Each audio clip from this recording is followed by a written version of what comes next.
অনেক হয়েছে প্রিমিস বাবা, এবার তুমি বাসায় চলে আসো। প্রিমিসের ফোনে একটি আননোন নাম্বার থেকে কল আসে, আর প্রিমিস যখন ফোনটি রিসিভ করে তখন অপর পাশ থেকে একজন বৃদ্ধ লোক কথা বলে। প্রিমিস এই বৃদ্ধ লোকের গলার আওয়াজ শুনে তাকে চিনে ফেলে এবং তার গলার আওয়াজ শুনে তার চোখ দিয়ে পানি চলে আসে। আপনারা হয়তো ভাবছেন কে এই লোক যার গলার আওয়াজ শুনে প্রিমিস কেঁদে দিয়েছে? ইনি হচ্ছেন প্রিমিসের বাবা। এরপর প্রিমিসের বাবার সাথে প্রিমিসের কি কথা হয় চলুন দেখে আসি। হ্যালো আব্বু, কেমন আছেন আপনি? এই তো আলহামদুলিল্লাহ ভালো, কিন্তু বাবা তোমার ছাড়া আমরা ভালো নাই, তুমি বাসায় চলে আসো। আসবো আসবো, আমার এখন সামনে কলেজে পরীক্ষা, এখন একটু ব্যস্ত আছি। বাবা তুমি জলদি বাসায় এসে পড়ো, তোমার জন্য একটি মেয়ে দেখছি, তুমি বাসায় আসলে তোমার বিয়ের ব্যবস্থা করব। এটা শুনে প্রিমিস একটু চমকে যায়, কারণ প্রিমিসের গার্লফ্রেন্ড সুনাইরার সাথে তার রিসেন্টলি ব্রেকআপ হয়েছে। প্রিমিস সুনাইরাকে এখনো ভুলতে পারেনি। সুনাইরার জন্য তার কোথাও না কোথাও হয়তো মনে কষ্ট জমা আছে। এরপর প্রিমিস বলে, আব্বু ওইগুলা পরে দেখা যাবে, আমি এখন একটু কল রাখি, কলেজে আছি একটু ব্যস্ত, পরে ফোন দিবনে। এটা বলে প্রিমিস ফোন কেটে দেয়, কারণ প্রিমিসের মনটা খুব খারাপ ছিল। আর ঠিক সেই সময় ওইখানে হাজির হয় প্রিমিসের বন্ধুরা। তারা ক্লাস থেকে এখানে আসে শুধু প্রিমিসের জন্য, কারণ তারা জানে আজকে প্রিমিসের অনেক মন খারাপ। তাই পাখি বলে, প্রিমিস মন খারাপ করো না, যা হইছে ভালোর জন্যই হইছে। সুনাইরার আসল চেহারা আমাদের সামনে চলে আসছে। এটা যদি আরো দেরিতে হইতো তাহলে তুমি আরো বেশি কষ্ট পাইতা। সুনাইরাকে নিয়ে তোমার আর কোনো চিন্তা করার দরকার নাই। এখানে পাখি কি প্রিমিসকে সান্ত্বনা দেওয়ার জন্য চেষ্টা করছিল, নাকি পাখির মনেও প্রিমিসের জন্য ভালোবাসা ছিল, এগুলো আমরা পরে জানবো। এরপর প্রিমিসের বন্ধু দিবস বলে, আরে প্রিমিস বন্ধু, টেনশন করার কিচ্ছু নাই, একটা গেলে আরেকটা আইবো, আমরা তো আছি তোর সাথে নাকি? প্রিমিস তুমি আজকে সুনাইরার কাছ থেকে মুক্ত হইছো, এই উপলক্ষে আজকে আমি তোমারে ট্রিট দিমু। হ্যাঁ বন্ধু, চলো আজকে আমরা বাইরে গিয়ে খাওয়া দাওয়া করি, অনেকদিন হয়েছে বাইরে খাওয়া দাওয়া করি না, কলেজের ক্যান্টিনের খাবার খাইতে খাইতে আমরা বোর হয়ে গেছি। এরপর তারা প্রিমিসের ডিসিশনের জন্য অপেক্ষা করছিল। আচ্ছা ঠিক আছে, আমরা রেস্টুরেন্টে যাব, কিন্তু এইবার ট্রিট আমি দিব, তবে আজকে না। আর এইবার আমরা রাস্তার কোন রেস্টুরেন্টে খাবো না, আমরা কলেজ থেকে সামনে একটা যে বড় রেস্টুরেন্ট আছে না, ওই রেস্টুরেন্টে যাব। এটা শুনে তো দিবস আর পাখি একদম অবাক হয়ে যায়, কারণ প্রিমিস যে রেস্টুরেন্টের কথা বলতেছে ওইটা অনেক এক্সপেন্সিভ রেস্টুরেন্ট, যেখানে খেতে অনেক টাকা পয়সা লাগে। পাখি তো ভাবতেছে প্রিমিস এত টাকা কোথায় পাবে, আর দিবস ভাবতেছে প্রিমিস আবার পাখির প্রেমে পড়ে গেল না তো, জোশের বসে উল্টাপাল্টা কিছু বলে দিল না তো। প্রিমিস মাসে যে টাকা ইনকাম করে তা দিয়ে ওই রেস্টুরেন্টে এক বেলা খাওয়া হবে না, কিন্তু তারা তো জানে না প্রিমিসের এখন যে টাকা আছে সেটা দিয়ে চাইলে প্রিমিস তাদের দুজনকে সারা জীবন ওই রেস্টুরেন্টে খাওয়াতে পারে। এরপর পাখি বলে, আচ্ছা প্রিমিস থাকো, পরে কথা হবে, আমি ক্লাসে যাই। এরপর পাখি ক্লাসে চলে যায়, আর হঠাৎ তখন প্রিমিসের আরেক বন্ধু সাকিবের ফোনে একটা মেসেজ আসে। ওই কাহিনীতে একটা কইতে গেছে, অমিত আমাদের হোয়াটসঅ্যাপ গ্রুপে একটা মেসেজ দিছে, দেখ ও নাকি মিঙ্গেল হইছে, নতুন গার্লফ্রেন্ড বানাইছে, আর এই উপলক্ষে ও আজকে আমাদের রেস্টুরেন্টে নিয়ে খাওয়াবে বলছে।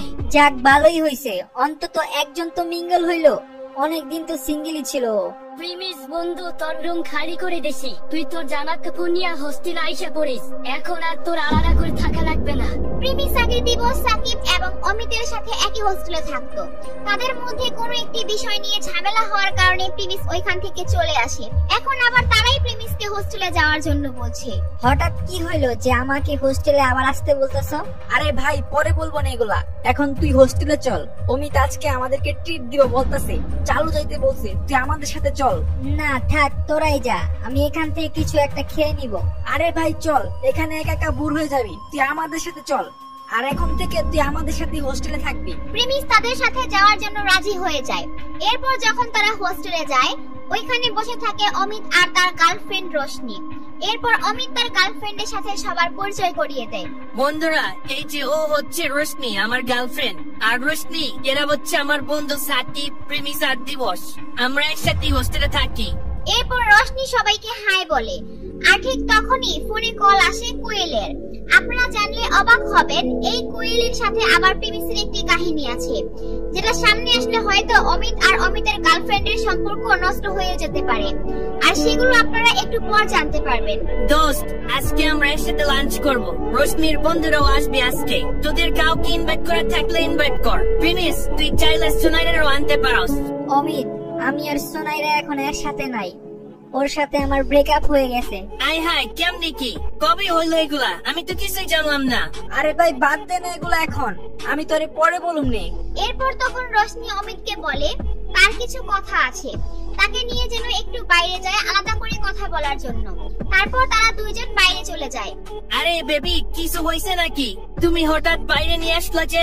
আচ্ছা, এরা তোমার বন্ধু হয়? এদের চেহারা দেখছো কেমন? প্রিমিসের চেহারা যাই একটু ভালো, কিন্তু ওর ড্রেস দেখেই মনে হইতেছে ও একটা ফকির। তো এরকম লোকদের সাথে কিভাবে আমি আমার ফ্রেন্ডের সাথে দেখা করাই বলো? আরে বেবি, আমরা তো শুধু খাওয়া দাওয়া করতে যাবো, এইটুকুই ব্যাস, আর তো কিছু না। অমিত, তুমি একটা বলদ। আমার বান্ধবীরা এত দূর থেকে আসবো, তারা কি শুধু খাওয়ার জন্য আসবো? আমি ওদেরকে বলছি অমিতের বন্ধুরা আসবে, তার জন্য ওরা রাজি হয়েছে। ওরা তো ভাবতেছে অমিত এত সুন্দর, অমিতের বন্ধুরা হয়তো সুন্দর হবে। ওরা যদি এসে দেখে এই অবস্থা, তখন কি হবে? এর চেয়ে ভালো আমি লাঞ্চ ক্যান্সেল করে দিই। আরে বেবি, সরি, এইবারের মতো চলো। সবাইকে ইনভাইট করে ফেলছি না, এখন যদি ক্যান্সেল করি কেমন দেখা যায় না?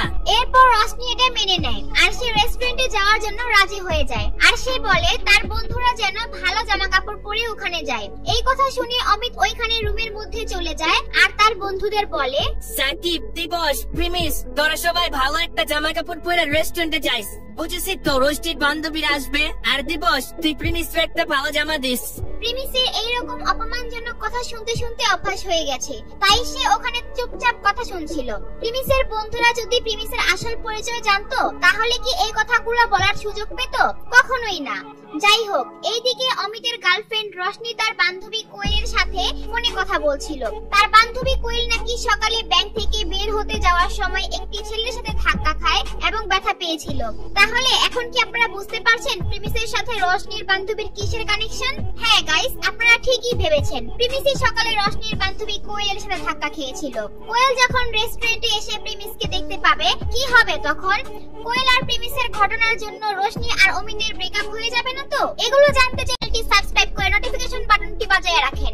আর ভিডিওটি ভালো লাগলে অবশ্যই একটা লাইক দিয়ে কমেন্ট করুন।